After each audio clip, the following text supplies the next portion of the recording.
આજના આ ગહન વિશ્લેષણની શરૂઆત આપણે એક એવા પ્રયોગથી કરવાના છીએ ને જે સાંભળીને કદાચ મગજની નસો ખેંચાઈ જશે. અરે વાહ! એટલે કોઈ સાયન્સ ફિક્શન જેવી વાત છે કે શું? હા, કંઈક એવું જ સમજી લો. આપણા સ્ત્રોતોમાં માઇકલ લેવિન નામના એક બહુ પ્રખ્યાત જીવવિજ્ઞાનીના સંશોધનનો ઉલ્લેખ છે. એમણે પ્લેનેરિયન કૃમિ એટલે કે પેલા ફ્લેટવોર્મ્સ પર એક પ્રયોગ કર્યો. ફ્લેટવોર્મ્સ, બરાબર. તો વૈજ્ઞાનિકોએ આ જીવોને એક બહુ જટિલ ભૂલભુલામણીમાંથી પસાર થવાનું અને ખોરાક શોધવાનું શીખવાડ્યું. અત્યાર સુધી બધું નોર્મલ લાગે છે, રાઈટ? હા, પ્રાણીઓને ટ્રેનિંગ આપવી એ તો સામાન્ય છે. પણ પછી જે થયું ને એ અજીબ છે. વૈજ્ઞાનિકોએ આ કૃમિઓનું માથું જ કાપી નાખ્યું. મતલબ કે જેની અંદર એમનું મગજ હતું એ હિસ્સો જ અલગ કરી દીધો. અરે બાપરે! તો એ મરી જ ગયા હશે ને? ના, એ જ તો ટ્વિસ્ટ છે. આ ફ્લેટવોર્મ્સ ફરીથી નવું માથું અને નવું મગજ વિકસાવી શકે છે. પણ સૌથી મોટું આશ્ચર્ય ત્યારે થયું જ્યારે એમનું નવું મગજ પૂરેપૂરું ડેવલપ થઈ ગયું. શું થયું? એવું જાણવા મળ્યું કે પેલા નવા મગજ પાસે પણ એ ભૂલભુલામણીની જૂની યાદો હજુ અકબંધ હતી. એક મિનિટ. માથું નવું, મગજ નવું, પણ યાદો જૂની. એક્ઝેક્ટલી. મગજ નવું હોવા છતાં યાદદાસ્ત એમનેમ જ જળવાઈ રહી. એટલે આનો સીધો અર્થ એ થાય કે આપણી યાદો અને આપણું જે મન છે એ માત્ર મગજના જ્ઞાનાતંતુઓ પૂરતું સીમિત નથી. ઓહ વાહ! આ પ્રયોગ ખરેખર વિજ્ઞાન જગત માટે એક મોટા ભૂકંપ સમાન કહેવાય. કારણ કે જુઓ, અત્યાર સુધી આપણી આખી વૈજ્ઞાનિક અને સામાજિક માન્યતા કઈ વાત પર ટકેલી હતી? એ જ કે મગજ બધું કંટ્રોલ કરે છે. બરાબર. આપણે એમ જ માનતા હતા કે આપણું મગજ એક મશીન છે અને ચેતના એટલે કે આપણી કોન્શિયસનેસ અથવા તો વિચારો એ માત્ર એ મશીનની અંદર ચાલતી અમુક કેમિકલ પ્રક્રિયાઓ છે. પણ લેવિનનો આ પ્રયોગ એક બિલકુલ અલગ જ દિશા તરફ ઇશારો કરે છે. એટલે કે જો ચેતના મગજમાંથી પેદા નથી થતી તો પછી ક્યાંથી આવે છે, રાઈટ? હા, અને આ જ સવાલ આપણને આજના સ્ત્રોતોના મૂળ વિષય તરફ લઈ જાય છે. એક એવો વિષય જેણે સદીઓથી પ્રાચીન ઋષિમુનિઓને અને હવે અત્યારના આધુનિક વૈજ્ઞાનિકોને પણ આશ્ચર્યમાં મૂકી દીધા છે. સાચી વાત છે. આજના આપણા જેટલા પણ સ્ત્રોતો છે ને, જેમાં અમુક રિસર્ચ પેપર્સ છે, ફિલોસોફીના દસ્તાવેજો છે અને ક્વોન્ટમ ફિઝિક્સના રિપોર્ટ્સ પણ છે, એ બધા જ એક કેન્દ્રીય વિચાર તરફ આંગળી ચીંધે છે અને એ વિચાર છે અદ્વૈત. અદ્વૈત, જેને અંગ્રેજીમાં આપણે નોન ડ્યુઆલિટી કહીએ છીએ. હા, નોન ડ્યુઆલિટી, જેનો એકદમ સીધો અર્થ થાય છે બે નહીં પણ એક. એટલે સામાન્ય રીતે આપણે આપણા અસ્તિત્વને કેવી રીતે જોઈએ છીએ? જાણે એક કિલ્લો હોય, કિલ્લાની અંદર હું છું અને કિલ્લાની બહાર આખી એક વિશાળ અજાણી દુનિયા છે. બિલકુલ. આપણે હંમેશા એવું જ માનીએ છીએ કે જોનાર અને જોવાતી વસ્તુ બંને અલગ છે. હું અલગ છું અને આ જગત અલગ છે. પણ આજના આપણા સ્ત્રોતો આ માન્યતાના પાયા તોડી નાખે છે. તો ચાલો આપણે સૌથી પહેલા એ સમજીએ કે આ અદ્વૈત ખરેખર છે શું અને કેવી રીતે દુનિયાભરની અલગ અલગ સંસ્કૃતિઓ, જે કદાચ એકબીજાને ક્યારે મળી પણ નહોતી, એ બધી એક જ તારણ પર કેવી રીતે પહોંચી. આ બહુ ઇન્ટરેસ્ટિંગ સવાલ છે. આ સમજવા માટે આપણે સૌથી પહેલા પૂર્વીય પરંપરાઓ એટલે કે ઈસ્ટર્ન ટ્રેડિશન્સ તરફ નજર કરવી પડે. એટલે ભારતની પરંપરાઓ. હા, ખાસ કરીને ભારતની અદ્વૈત વેદાંત પરંપરા આ વિચારનું એ સૌથી ઉત્તમ ઉદાહરણ પૂરું પાડે છે. એમાં કેટલાક મહાવાક્યો આપેલા છે, જેમ કે અહમ બ્રહ્માસ્મિ એટલે કે હું બ્રહ્મ છું અને તત્વમસી એટલે કે તે તું જ છે. પણ કોઈ આ સાંભળે તો એને એવું ના લાગે કે આ તો બહુ મોટો અહંકાર છે કે ભાઈ હું જ ભગવાન છું? હા, શરૂઆતમાં એવું જ લાગે. પણ આનો અર્થ કોઈ વ્યક્તિગત ઈગો કે અહંકાર વધારવાનો બિલકુલ નથી. આનો બહુ ઊંડો અર્થ એ છે કે આપણું વ્યક્તિગત અસ્તિત્વ અને આ સમગ્ર બ્રહ્માંડ એ બંનેનું મૂળ તત્વ એક જ છે. અચ્છા. જો બ્રહ્માંડ એક મોટો મહાસાગર હોય ને, તો અદ્વૈત એવું નથી કહેતું કે મનુષ્ય એ મહાસાગરનું કોઈ અલગ ટીપું છે. તો શું કહે છે? એ એમ કહે છે કે મનુષ્ય એ જ આખો મહાસાગર છે જે અત્યારે એક ટીપાના સ્વરૂપમાં દેખાઈ રહ્યો છે.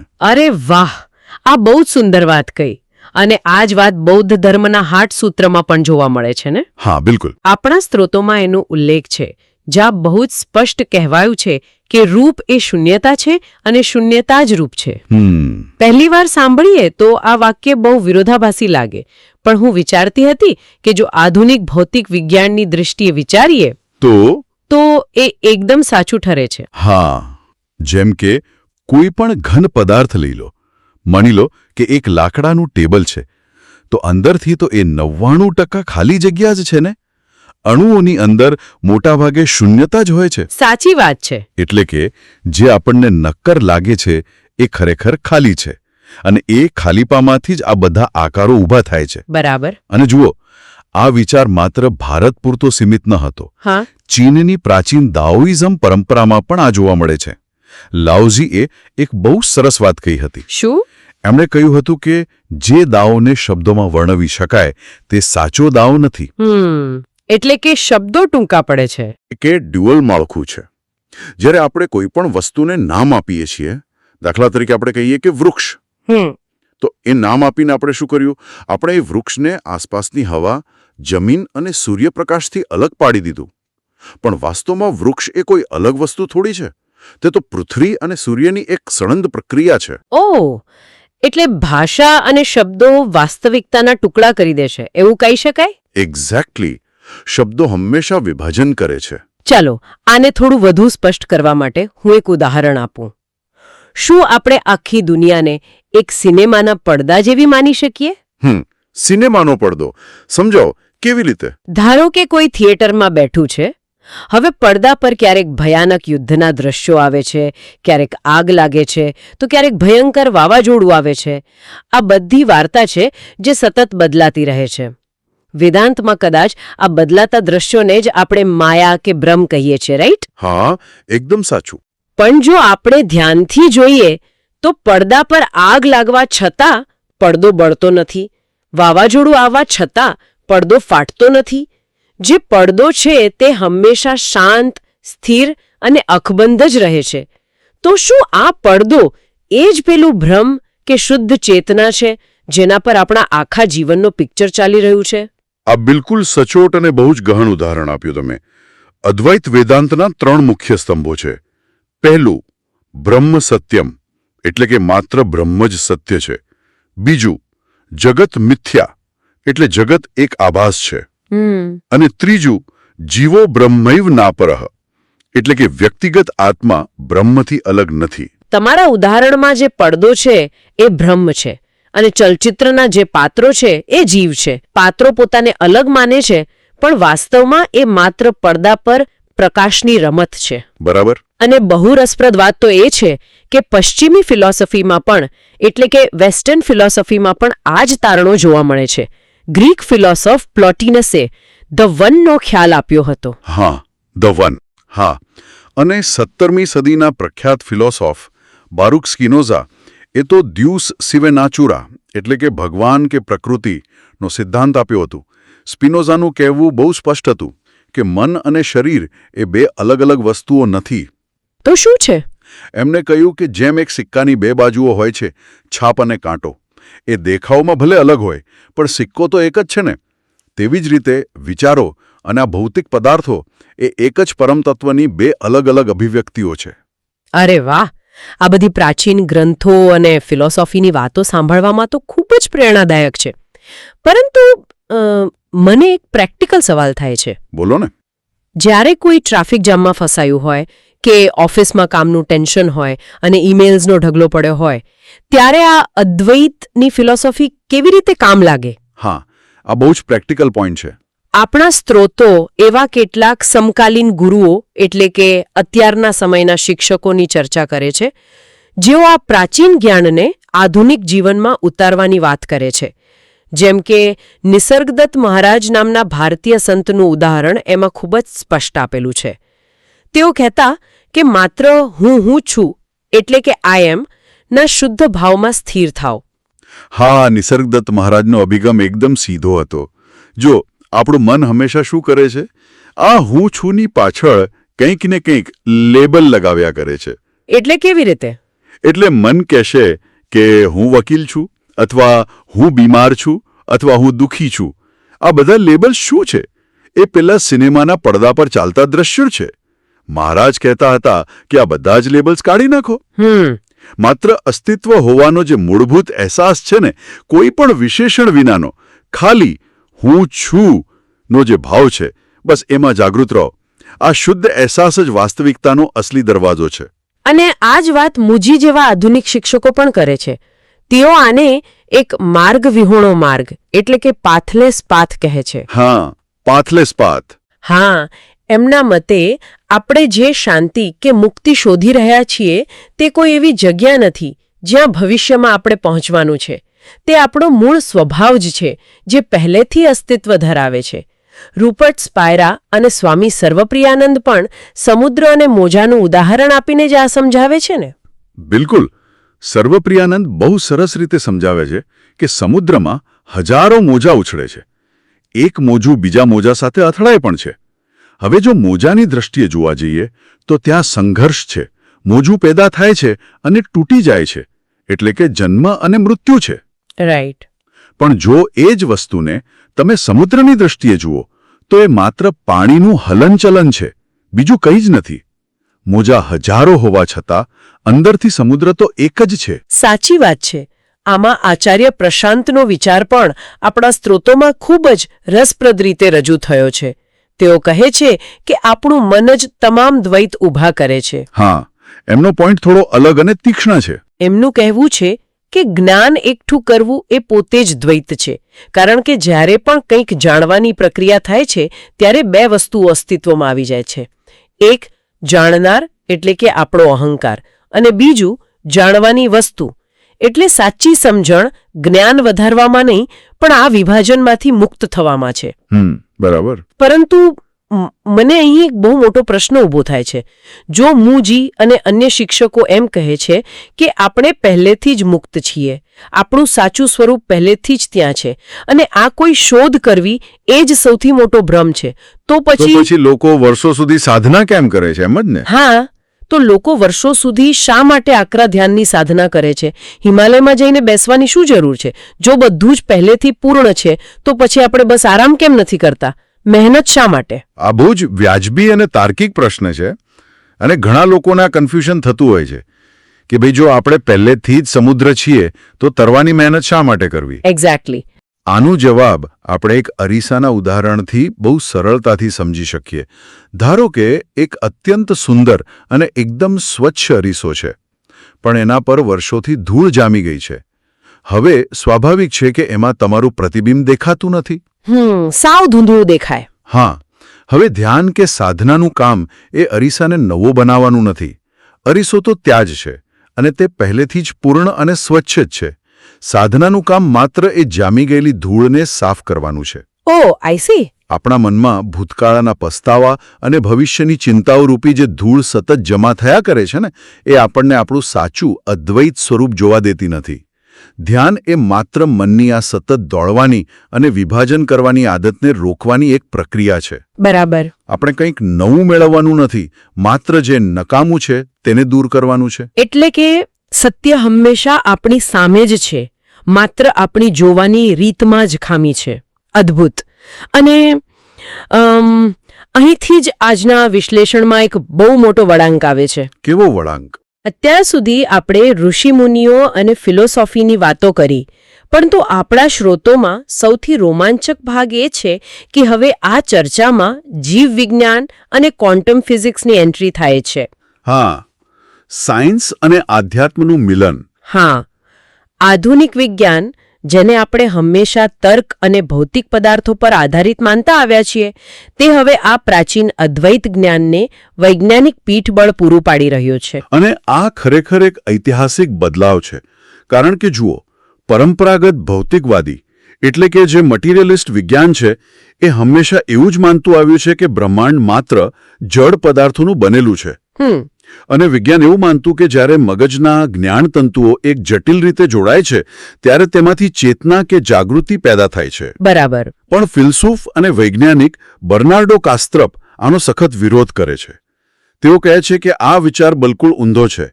ચેતના મગજમાંથી પેદા નથી થતી, પણ ચેતના જ એ મૂળભૂત માળખું છે જેમાં આખું બ્રહ્માંડ અસ્તિત્વ ધરાવે છે. એટલે કે પદાર્થો ચેતનામાંથી બને છે.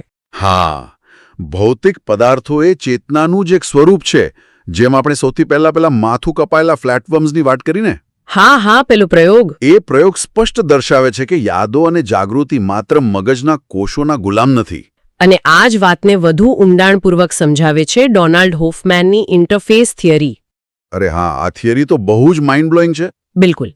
આપણા સ્ત્રોતોમાં આ થિયરીને ખૂબ મહત્વ આપવામાં આવ્યું છે, કારણ કે તે આપણી આખી વાસ્તવિકતા પર જ સીધો સવાલ ઊભો કરે છે. હોફમેન ઉત્ક્રાંતિના ગેમ થિયરીના મોડલ્સનો ઉપયોગ કરીને સાબિત કરે છે કે આપણી આંખો અને આપણું મગજ આપણને વાસ્તવિક સત્ય બતાવવા માટે વિકસિત થયા જ નથી. એ માત્ર સર્વાઈવલ માટે છે. એક્ઝેક્ટલી. એમનો તર્ક એવો છે કે જો કોઈ પ્રાણી તેની આસપાસની દુનિયાનું સંપૂર્ણ ક્વોન્ટમ સત્ય જોવા બેસે, એટલે કે દરેક અણુ, ઊર્જાના તરંગો, તો એનું મગજ એ માહિતી પ્રોસેસ કરવામાં જ એટલો સમય અને ઊર્જા બગાડી નાખશે કે ત્યાં સુધીમાં તો કોઈ શિકારી પ્રાણી આવીને એને ખાઈ જશે. હા, સીધી વાત છે. તેથી ઉત્ક્રાંતિએ આપણને સત્ય છુપાવીને માત્ર જીવિત રહેવા માટે ઉપયોગી ભ્રમ આપ્યા છે. આપણને એવી જ વસ્તુઓ દેખાય છે જે આપણને જીવતા રહેવા માટે જરૂરી છે. હોફમેનની આ વાત સમજવા માટે પેલા કમ્પ્યુટરના ડેસ્કટોપનું ઉદાહરણ સૌથી બેસ્ટ છે. હા, એ સમજાવો ને જરા. જુઓ, જ્યારે આપણે કમ્પ્યુટર સ્ક્રીન પર એક વાદળી રંગનું ફોલ્ડર જોઈએ છીએ, ત્યારે શું ખરેખર કમ્પ્યુટરની હાર્ડ ડ્રાઈવની અંદર કોઈ વાદળી રંગની પ્લાસ્ટિકની વસ્તુ હોય છે? ના, એવું તો કંઈ હોતું નથી. બિલકુલ નહીં. અંદર તો માત્ર ઇલેક્ટ્રોનિક સર્કિટ્સ અને 1 તથા 0ના સ્વરૂપમાં કોડ્સ છે.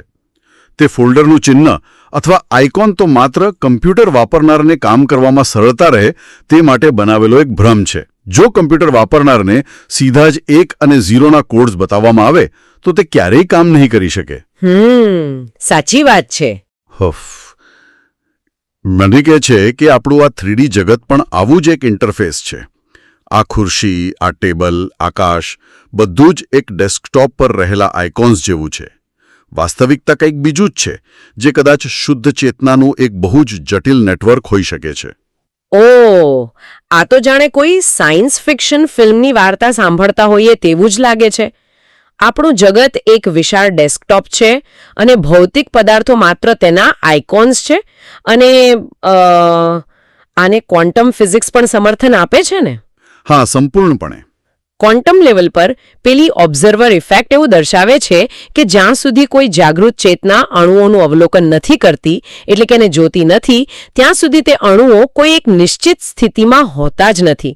તે માત્ર સંભાવનાઓના તરંગો હોય છે. મતલબ કે જોનાર અને જોવાતી વસ્તુ એકબીજા સાથે એકદમ ઊંડાણથી જોડાયેલા છે. બરાબર. આ ઉપરાંત આપણા સ્ત્રોતોમાં ન્યુરોસાયન્ટિસ્ટ જુલિયો ટોનોની અને ક્રિસ્ટોફ કોચની ઇન્ટિગ્રેટેડ ઇન્ફોર્મેશન થિયરી એટલે કે IITનો પણ ઉલ્લેખ છે. આ થિયરી એક ફાઈ નામના માપદંડની વાત કરે છે, રાઈટ? હા, આ ફાઈનો ખ્યાલ ખરેખર ખૂબ જ ક્રાંતિકારી છે. IIT થિયરી એવું માને છે કે ચેતના કોઈ જાદુ નથી, પણ તે માહિતીના આદાન પ્રદાનની એક ગણતરી છે. જો કોઈ સિસ્ટમમાં માહિતી એકબીજા સાથે અત્યંત જટિલ રીતે સંકળાયેલી હોય તો તેનો ફાઈ સ્કોર ઊંચો હોય છે અને તેમાં ચેતનાનું પ્રમાણ વધુ હોય છે. એટલે કે મનુષ્યમાં ફાઈ સ્કોર ઊંચો હોય. હા, પણ સૌથી ઇન્ટરેસ્ટિંગ વાત એ છે કે આ થિયરી મુજબ માત્ર મનુષ્ય કે પ્રાણીઓ જ નહીં, પણ એક સામાન્ય અણુ કે ઇલેક્ટ્રોન પાસે પણ પોતાનો એક નાનો ફાઈ સ્કોર હોય છે. અચ્છા, એટલે ઇલેક્ટ્રોનમાં પણ ચેતના હોય છે? હા, એટલે કે તેનામાં પણ ચેતનાનો એક સાવ સૂક્ષ્મ અંશ હોય છે. આ સ્પષ્ટ દર્શાવે છે કે આખા બ્રહ્માંડના કણે કણમાં ચેતના વ્યાપેલી છે. અદ્ભુત. આ જ સંદર્ભમાં માઇક્રોપ્રોસેસરની શોધ કરનાર જાણીતા વૈજ્ઞાનિક ફેડરિકો ફેગિન બહુ સુંદર વાત કરે છે. એમણે શું કહ્યું? તેઓ કહે છે કે દ્રવ્ય એટલે કે મેટર એ માત્ર એક શાહી છે જેનાથી ચેતના પોતાની જાતને લખે છે અને ઓળખે છે. વાહ. અને વિચારો, શંકરાચાર્ય પણ સદીઓ પહેલા આ જ તો કહ્યું હતું કે જગત એક આભાસ છે જે બ્રહ્મ પર અધ્યારોપિત થયેલો છે. હવે વિજ્ઞાન પણ એ જ ભાષા બોલી રહ્યું છે. આ બધું જાણવું બૌદ્ધિક રીતે તો ખૂબ જ રોમાંચક છે. આપણે ક્વોન્ટમ ફિઝિક્સની વાતો કરી, અદ્વૈત વેદાંતની ચર્ચા કરી, પણ મને અહીં એક પાક્કો વ્યવહારિક પ્રશ્ન થાય છે. હા, કોને? આ બધાનો આપણા રોજિંદા જીવનમાં શું અર્થ છે? મતલબ જ્યારે કોઈ વ્યક્તિ મહિનાના અંતે બિલ્સ ચૂકવતી હોય અથવા કોઈ ગંભીર બીમારીથી પીડાતી હોય, ત્યારે આ અદ્વૈતનું જ્ઞાન તેને કેવી રીતે મદદરૂપ થઈ શકે? શા માટે અત્યારના સમયમાં આ સમજણ સૌથી વધુ જરૂરી છે? આ બહુ જ અગત્યનો સવાલ છે. આનો સૌથી મોટો અને સીધો પ્રભાવ આપણા મનોવૈજ્ઞાનિક સ્તર પર પડે છે. એટલે સાયકોલોજીકલ બેનિફિટ્સ. હા, જુઓ, આપણી મોટાભાગની ચિંતાઓ, ડર અને અસલામતી એક જ વિચારમાંથી જન્મે છે: મારું શું થશે? આપણે પેલા કિલ્લાની અંદર બેઠા છીએ અને સતત એ કિલ્લાની દિવાલોને મજબૂત કરવાની કોશિશ કરીએ છીએ. અને સૌથી મોટો ડર તો મૃત્યુનો હોય છે કે એક દિવસ આ કિલ્લો તૂટી જશે અને હું ખતમ થઈ જઈશ. બિલકુલ, મૃત્યુનો ડર સૌથી મોટો છે. પરંતુ જ્યારે અદ્વૈતની સાચી સમજણ આવે છે કે આપણો આ અલગ અહંકાર અથવા ઈગો માત્ર કમ્પ્યુટર સ્ક્રીન પરના એક આઇકોન જેવો છે અને આપણું સાચું સ્વરૂપ એ ક્યારે ન મરતી શુદ્ધ ચેતના છે, ત્યારે એ ડરનું મૂળ જ કપાઈ જાય છે. જો પેલા સમુદ્રના મોજાને ખબર પડી જાય કે તે માત્ર પાણી જ છે, તો પછી તેને કિનારા પર પટકાઈને તૂટી જવાનો ડર ક્યારે નહીં લાગે? બહુ સરસ વાત કહી. મૃત્યુ એ માત્ર રૂપનું બદલાવું છે, ચેતનાનો અંત નથી. આ સમજણ એક અકલ્પનીય માનસિક શાંતિ આપે છે. આ સાંભળીને મને એવું પણ લાગે છે કે આની અસર માત્ર વ્યક્તિગત સ્તરે જ નહીં, પણ પર્યાવરણ અને સમાજ પર પણ ખૂબ સકારાત્મક રીતે પડે છે. સ્ત્રોતોમાં દર્શાવેલ તાજેતરના સંશોધનો કહે છે કે જે લોકો આ એકત્વનો અનુભવ કરે છે તેમનામાં પર્યાવરણ પ્રત્યેની જાગૃતતા અને અન્ય જીવો પ્રત્યેની સહાનુભૂતિ અનેક ગણી વધી જાય છે. અને સ્વાભાવિક જ છે ને? હા, જો જંગલના વૃક્ષો અને મનુષ્યનું અસ્તિત્વ અલગ નથી તો પછી વૃક્ષો કાપવા એ પોતાના જ ફેફસા કાપવા બરાબર છે. એક્ઝેક્ટલી. અને તબીબી ક્ષેત્રે પણ આના ફાયદા દેખાઈ રહ્યા છે. જેમ કે આપણે માઇકલ લેવિનની વાત કરી, એમનું કામ જોતા લાગે છે કે ભવિષ્યમાં યાદદાશ્ત ગુમાવવાના રોગો જેમ કે અલ્ઝાઇમર્સની સારવારમાં આ મોટો બદલાવ લાવી શકે છે. અને હોફમેનના વિચારો આર્ટિફિશિયલ ઇન્ટેલિજન્સ એટલે કે એઆઈના વિકાસને વધુ સુરક્ષિત અને નવી દિશા આપી રહ્યા છે. હા, આ બધા જ્ઞાનના પ્રેક્ટિકલ ઉપયોગો છે. પરંતુ અહીં મારે એક સૌથી જટિલ પ્રશ્ન પૂછવો છે જે કદાચ અત્યારે સાંભળનારાઓના મનમાં પણ આવતો હશે. ચોક્કસ, પૂછો. જો બધું જ એક છે, આ દુનિયા માત્ર ચેતનાનો ખેલ છે, સિનેમાનો પડદો છે અને કોઈ અલગ હું છે જ નહીં, તો શું પછી આપણા રોજિંદા જીવનના સારા કે ખરાબ કર્મોનું કોઈ મહત્વ જ નથી રહેતું? આ ડર ઘણાને લાગે છે. હા, જો બધું જ ભ્રમ છે તો કોઈ વ્યક્તિ બેંક લૂંટી લે કે કોઈનું મર્ડર કરી દે તો પણ શું ફરક પડે છે? શું અદ્વૈત નૈતિકતાનો નાશ નથી કરતું? આ ખૂબ જ તીક્ષ્ણ અને વારંવાર પૂછાતો પ્રશ્ન છે. અને જો આને આપણે ઉપરછલ્લી રીતે સમજીએ તો આવો ભય લાગવો એકદમ વ્યાજબી છે. પણ જો આને ઊંડાણથી સમજીએ તો જવાબ બિલકુલ વિપરીત છે. અદ્વૈત એ નૈતિકતાનો નાશ નથી કરતો, પરંતુ તે નૈતિકતાનો સૌથી મજબૂત પાયો નાખે છે. એ કેવી રીતે? જુઓ, સામાન્ય રીતે આપણે ડરના કારણે અથવા સમાજના નિયમોના કારણે સારા કર્મો કરીએ છીએ. પણ જ્યારે કોઈને ખરેખર એવો અનુભવ થાય છે કે આખું બ્રહ્માંડ અને બધા જીવો એક જ ચેતનાનો ભાગ છે, ત્યારે બીજા પ્રત્યેની કરુણા કોઈ નિયમ નથી રહેતી, પણ તે આપણો સ્વભાવ બની જાય છે. આને એક બહુ જ સરળ ઉદાહરણથી સમજીએ. ધારો કે તમારા ડાબા હાથને શાક સુધારતા ભૂલથી ચપ્પુ વાગી જાય છે. ઓકે.